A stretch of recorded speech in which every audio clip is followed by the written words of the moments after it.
Hi guys, my name is Katie, or Kbdoesart, and today we're going to be texturing our sari piece, and this one is extremely easy.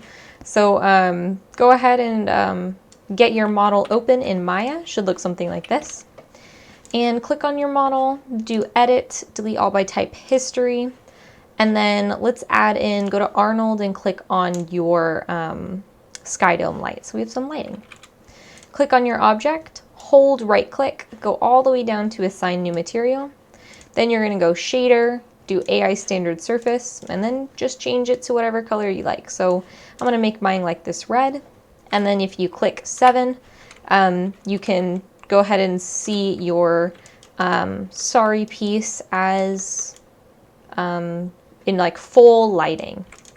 And then if you want, you can technically make all 4 sari pieces really easily. I think they're just like red, blue.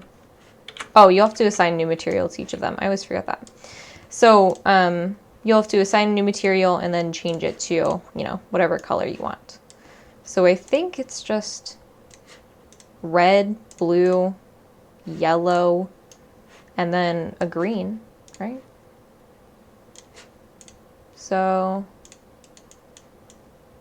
yeah, that's basically it. Super easy sari pieces. If you guys have any questions at all about that, let me know. But that's it for this tutorial. So I'll see you guys for the next one. Bye guys.